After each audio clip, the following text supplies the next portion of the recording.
Hi everyone, and welcome to Match 1 Game 5. And this is a longer game than some of the previous ones, and so the video will be a little longer as well. But I think you'll find it interesting. It starts off with a hit fest, as it were, hitting back and forth. Then an accident happens. Accidents happen when you roll dice, right? And a quite surprising double take decision occurs as a result. Quite interesting. But then a struggle for the outfield ensues, one of the themes that we've touched upon earlier. And then finally there is a fear factor moment. It's that time when you are, bringing home a position, right? And it looks like the win is in the bag, pretty much. And then you're a bit afraid of leaving shots, right? Should I risk it? Or should I play safe? But playing safe might mean playing inflexibly, and that has its own dangers, right? And so how do we get past the fear in this kind of situation and weigh the risks, in a little more objective manner? So anyways, I hope you'll find it interesting, and yeah, let's see. Okay, so welcome to game 5, and as you can see, black is ahead 4-2, right? 3 away, 5 away, and white wants to catch up. Okay, so black rolls a 4-3 and splits on both sides of the board. And already we're at an interesting decision. White decides the double hit, but XG says that's a mistake. And XG prefers hitting is right with one checker and then bringing down a builder from, unstacking the midpoint, basically. And so what's going on here? Why is a double hit bad? It seems right, okay? White is behind in the score. White wants to play more aggressively. But in the end, the double hit, things can go right. And to be honest, in this game, things did work out not too badly. But basically, white needs to also consider good structure, right? Okay, and to win, to have a higher chance of winning. And this move, okay, aims at that, okay? That, yes, hit loose, but if things go wrong for black, then you have a strong chance of making the 4-point, okay? And that's a much more advantageous kind of eventuality compared to, having that checker down on the 1-point with the double hit. So something to consider. Of course, double hits like this are sometimes good. And I think we'll see situations where they make sense in future games, future matches, and I'll be sure to point that out. Yeah, but in this particular situation, it doesn't seem like the best way to try to gain a strong advantage. Sort of aiming for stronger structure is best according to XG. Okay, so we have the double hit, and then black comes in with 2 checkers. And basically, once you say A, you have to say B, okay? So in XG generally says, once you've hit on the 1-point, then look to cover it. Because if you don't cover it, then it's going to be a liability for a long time in the future. So might as well use the 5 and cover that blot and then split with the back checkers, right? You don't want those back checkers to get primed. It's going to be very difficult for you to prime black on the other side of the board, so almost impossible in this situation. So make sure that you don't get primed yourself as white. Okay, and so even though, yes, there's potential that black will point on your head on that 5-point, it's important to get the back checkers moving. Black correctly makes the bar point here. Again, there's no point in playing safely, even though white has an extra homeboard point, but his homeboard structure is not that strong. Having that nascent prime, the 3-point prime now, potentially 4-point prime, makes a lot of sense, right? Has some value. And if white hits, it's not a disaster, okay? It'll give black a chance probably to anchor up. So yeah, as a general rule, you want to create assets instead of having to play safe, right? Especially early in the game when there's not so much risk of being hit. White does hit and then uses the 2 to connect the 2 checkers, right? So from here, right, it's 6 pips away to here. So this principle of connectivity is quite important in backgammon. It's not an absolute rule, but generally it's good to keep your checkers connected, okay? It helps to make points and also helps in, in terms of if this checker is hit, then this checker could that could be a return shot, right, from the bar, that kind of thing.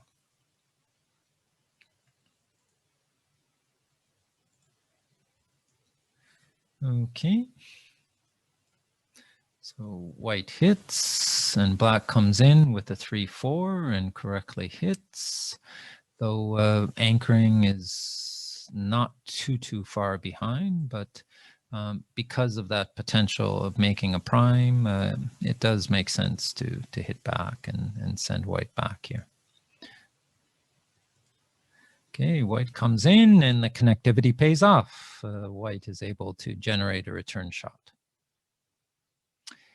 Now, this again is an interesting point. And when you get into this hitting contest, at some point, you do have to consider making the anchor instead of just continuing to hit, okay?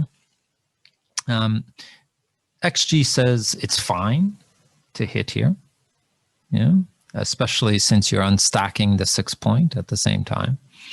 But notice black does have a lot of blots and no anchor. And at this point, you do have to be wary of accidents and unlucky sequences or lucky sequences for your opponent, okay? And so even though XG says, yeah, it's fine, there's not too much danger, might as well just hit loose, unstack that 6-point. There are some strong arguments for making the anchor on the golden point, okay, on black's 20-point. In terms of long-term playability of the position. There's just so many blots, right? 5 blots. Things can go south pretty quickly. So keep that in mind, right? It's nice to hit back, but sometimes discretion is the better part of valor, as we say. So anchoring up when you've got a lot of blots around might make sense as well. White misses, but uses the 2 to hit loose, right? White doesn't want to give black a chance to necessarily consolidate with a whole roll. Okay, so even though the blitz is unlikely to be successful, it is important to take that full roll from black and still keep him a little off balance. And lo and behold, an accident happens. Double 6s from the bar. Okay. And white looks at the position, and even though white's structure is not enviable, white correctly sees that a double is in the offing. Okay. And perhaps a little surprisingly, black is supposed to pass this. Okay. It's a small pass, it's true, but the key thing here, okay, is that there are a lot of gammons, okay?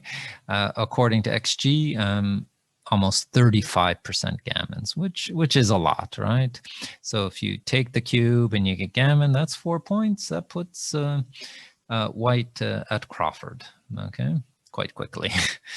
So what's going on here? Okay, obviously black has a lot of blots, okay, and he's got a checker on the bar, but he doesn't have an anchor. This is the key thing. Okay, it's true that white doesn't have a lot of ammunition, but white has the potential to make another point and hit and put 2 checkers on the bar against a 3-point board. Okay, and then you start to see the gammons are a little more realistic. Okay, just so many blots and no anchor really indicates quite a huge risk factor. Okay, and one thing to be careful about when you're making a take pass decision, okay, you might look objectively at the position and say, you know, I can win this. You know, white isn't that strong. You know, I have a decent forward position. White's home board position isn't that great with the made 1 point, right? His structure is not excellent. You know, I can win this position. And in fact, black is quite right. If you look at XG's evaluation, almost 40% chance of winning from this position, okay? But you also have to ask yourself, okay, yes, I have chances, good chances of winning this position, decent chances of winning this position, but what are the gammon chances? And that's where this take really falls short, okay? It appears that black underestimated the gammon rate here, okay? And yeah, I can kind of see why, but again, so many blots and no anchor. Things could really head south quickly, right? Okay, it's a small pass, but still, when you are calculating take pass, do consider, you know, what are the gammon chances? Do you have an anchor? You know, how many blots are there? Okay. So anyways, black takes, and white doesn't roll spectacularly, but does make a mistake. And in this situation, white really wants to kind of keep black off balance in his home board, okay? And so it's worth much more to hit in the home board than it is to hit and get rid of this 5-point checker. Black is likely to be distracted for a number of rolls potentially.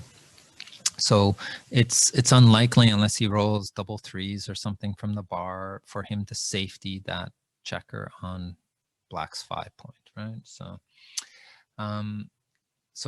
XG suggests unstacking the midpoint, bringing in an attacker, and then continuing to hit in the home board, okay? Trying to prevent black from anchoring by putting 2 checkers up on the bar, yeah?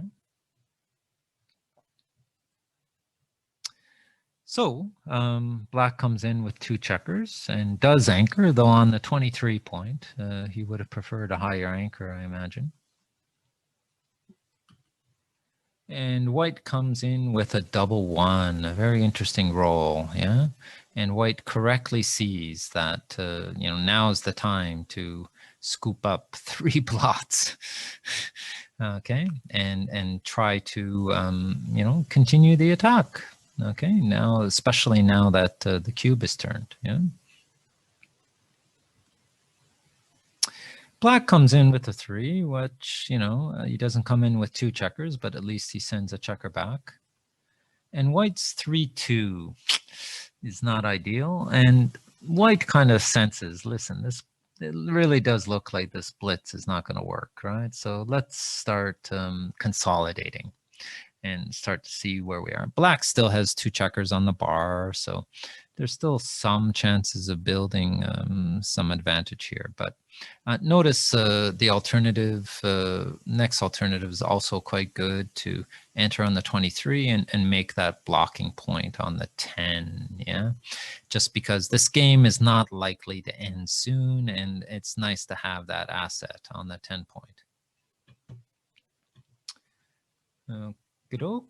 But white decides to anchor up, and XG says that's fine. Black is only able to come in with 1 checker, And white correctly continues the attack and brings down a checker from the midpoint. Again, only able to enter with one checker.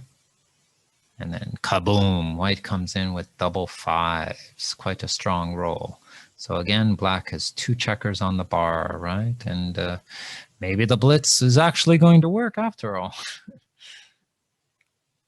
But black is able to come in and send another white checker back. So the blitz is definitely not on anymore, really, unless double threes or double fours or something come down. Okay, so white, correctly realizes that that it's going to be a longer game than he was hoping, but there are two choices here. One is to, as you can see, put a spare checker on the 6, but white correctly sees that it's much more important to have the spare checker at the edge of this mini prime, right? Because basically, what's the game plan with all these checkers back? Black has 5 checkers back. White has 4 checkers back. Well, obviously, you have to get these back checkers moving, and they're going to have to traverse no man's land, right? The outfield. Okay, and it's much easier for white to get a checker into the outfield if he puts it here on the 20 point instead of the 22 point. Yeah, and it's nice to have a spare checker on the 8. That's fine. Okay, so that's kind of the thinking here. There's going to be a fight for the outfield, so it's better to increase the chances that white will be able to get checkers easily into the outfield.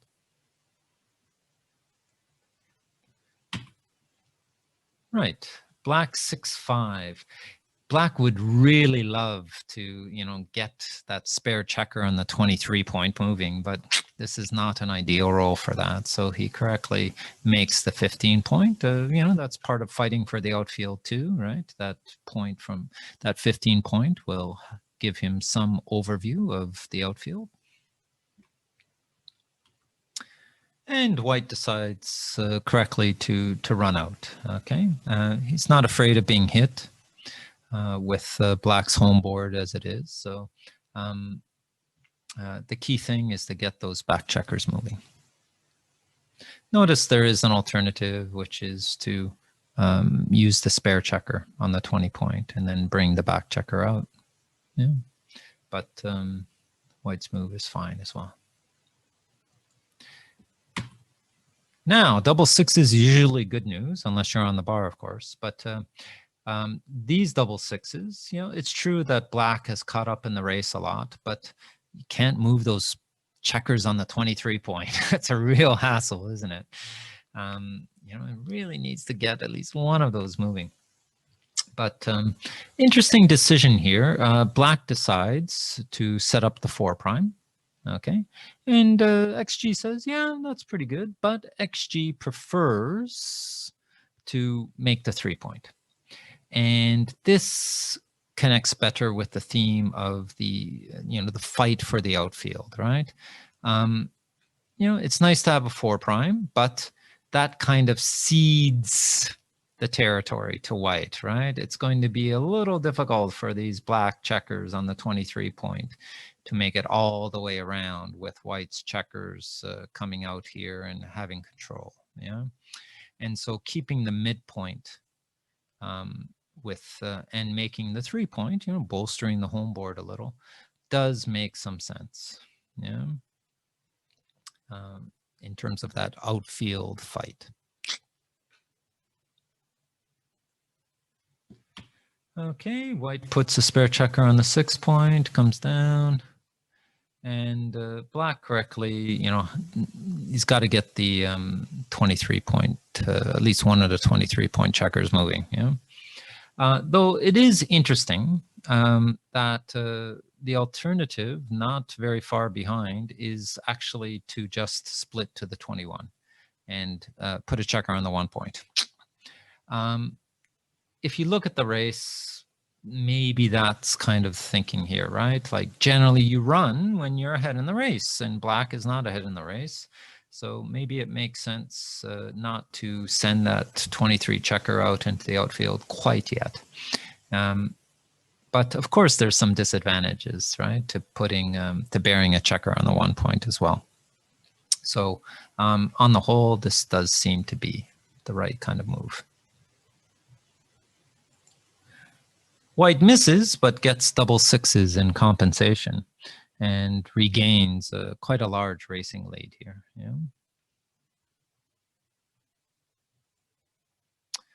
Yeah. This is kind of an interesting decision. Black makes the 5 point, which makes sense, right? Generally, when you're behind in the race, especially really far behind in the race, you're not too worried about leaving a shot, okay, because you're so far behind anyways. And it might cause some problems, right, for these checkers if white is unable to hit and he needs to clear these points. And this checker kind of has the potential for making that uncomfortable. So there is a rationale for leaving it here. However, keep in mind that black needs time to make his home board. And by leaving a blot here, okay, and potentially getting hit and not necessarily coming in, maybe dancing or maybe coming in on the 23 point, he's losing time for making his home board and really needs to do that. So that's kind of a reason why you might play 15-10 here, is that basically you keep your 23 anchor and now you're free to build your home board. And white has quite a bit of work to do to come around and fill in some of these points. And in the meantime, black has a free hand to prepare the welcome party, as we say, right? If black is able to hit a shot. So very close decision, but a rationale for both of them. Yeah. Okay, so white puts a spare on the 8, and black decides, yeah, I'm going to safety this checker. White's going to have to start leaving shots. You can't wait for doubles, so down he comes. And black narrowly misses, right? 5-3 would have hit. 5-4, black makes another home board point. And white is very happy, right, to make that 4 point, even though, you are leaving a shot. But if you're going to win, you've got to make the 5 and the 4, or at least one of them, right? Okay, so black comes in. Now here, this is quite interesting, isn't it? And I'm going to put up our theme here, which is fear factor, right? Okay.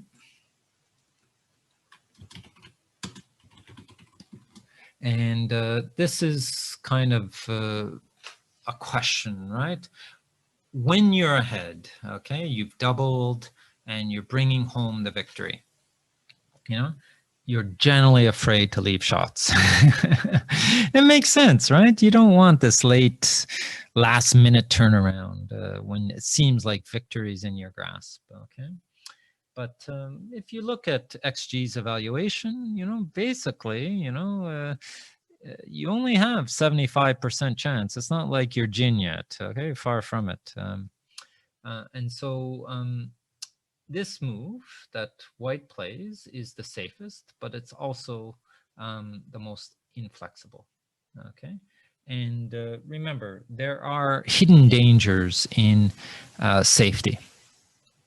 It seems like an oxymoron, right? It seems like it's a contradiction in terms, but there are hidden dangers in playing safe. And because of an inflexible position, you might be forced to leave a shot, okay? So you have to weigh the risks without being afraid of, losing the game at the last minute when you think you have it made, okay? And this is an example where it's a close decision, but XG recommends starting to clear the 13 point. Okay. So how do you avoid this fear, okay, in this particular situation? What you need to do is imagine the worst that could happen. Okay. And it seems like the worst that could happen is that, you know, you play XG's move of clearing the 13 point. You leave 2 blots, though it's true, there are only like 2 shots that hit, right? 3-5 and 5-6. So that's 4 rolls, right? 4 rolls out of 36, so 1 in 9 chance. But even if you're hit, it's not necessarily so bad, is it? Look at Black's home board. There's still 3 open points to come in. So you're by far the favorite to enter. And then, you know, Black has to leave his anchor in order to hit, which means there are quite a few return shots when you enter. Okay. And White does have the stronger home board. Okay. So there's certain risks involved in Black hitting a blot as well. Okay, and don't forget there is a 2 cube, and when it comes to playing risky, you know, Black, Black of course is not going to hesitate to hit, but you know, gammon chances are still in the air. Okay, once Black leaves that anchor. So this is how you fight the fear in this situation. You think, okay, what's the worst that can happen? Well, he can hit me. But look at Black's home board. Okay, I can probably enter. I'm the big favorite to enter. And then look at the return shots that I've got. Okay, so there's still a lot of fight and potentially gammons in the position. It might work out very well that Black has to leave the anchor and you hit and Black dances and you cover, and then Black, you pick up another blot perhaps, and then Black gets gammoned, right? So that's how to fight the fear in this particular case. Okay. Yes, there are situations where Black's home board is very strong and you have to be very circumspect about leaving blots. Okay. But XG, you know, sort of says, listen, not so many shots, and the eventualities are not so dire necessarily. So now's the time. You're going to have to clear that 13 point anyways. So now's the time to do it. Okay. However, as you can see, it's not really all that far behind, right? In terms of playing safely. But looking back on it, I think, you know, it does make sense to take a little risk at this point. And save some flexibility, because it would really be nice to have spare checkers to make that 5 point or even the 7 point if necessary, right?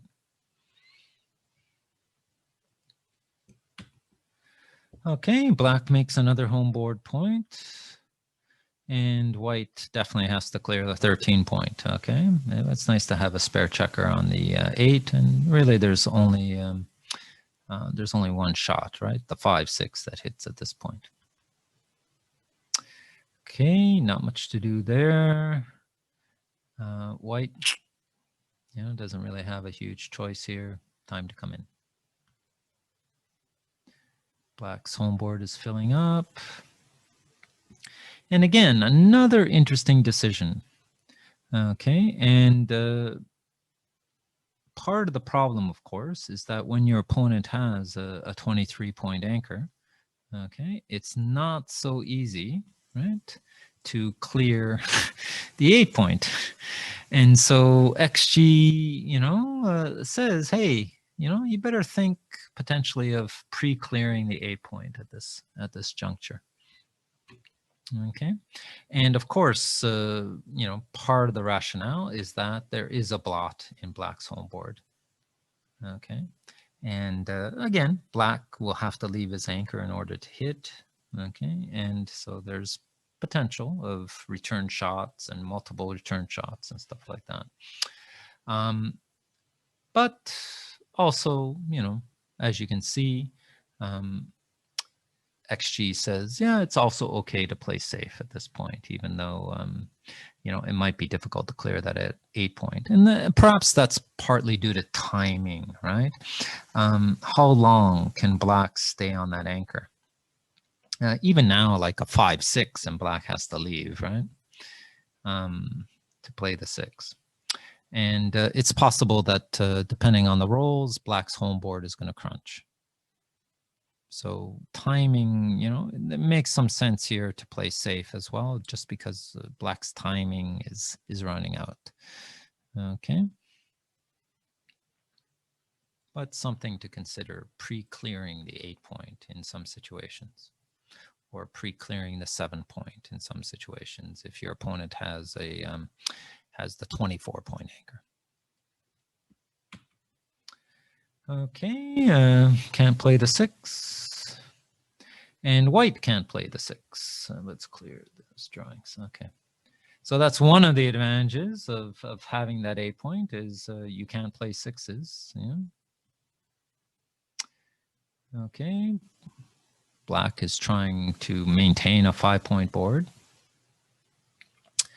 And yeah, white is able to avoid shots, though it is interesting. XG says, you know, it's better to clear the 6 point, start clearing the 6 point. Yeah, I can see that. You're going to have to clear the 6 point anyways, right? And you know, I suppose black could roll double 5s or something, and the race might be actually closer. So maybe it's a racing decision as well, where it's not so bad compared to burying 2 checkers on the 1 point, you know, in terms of wastage. But anyways, a very small difference. Yeah. Okay, still maintains a 5 point board. And boom, white is able to clear the 8 point in grand manner with the double 4. Black correctly splits his from his anchor. Okay, of course he doesn't want to destroy his 5 point board, and this also maximizes shots in case white rolls a 6-5. Yeah. White is able to avoid leaving a shot, and black has to run with 1 checker. And another lovely roll for white. Things are looking good. And black basically looks like he has 1 more chance. White is able to clear a point, and then black has to run. So it looks pretty straightforward from here. And black avoids the gammon, but white gets the 2 points. Okay, so it's 4-4. And both players played quite well, as you can see by the evaluation here. But yeah, kind of an interesting game, right? In terms of that kind of interesting hit fest at the beginning, and you know, anchoring up when accidents might happen. So many blots, right? The double take was quite interesting when it should have been a slight pass. And yeah, some fear factor things to think about there, right? Especially when you think you're bringing a game home and you're afraid to leave an indirect shot or 2 indirect shots, right? Try to think about what the possible consequences of being hit are. How dire would the resulting position be? Maybe that can take away some of your fear. Okay, so thanks very much. Hope you enjoyed that. Leave some comments or suggestions, yeah, after watching the game. And look out for Game 6 coming up.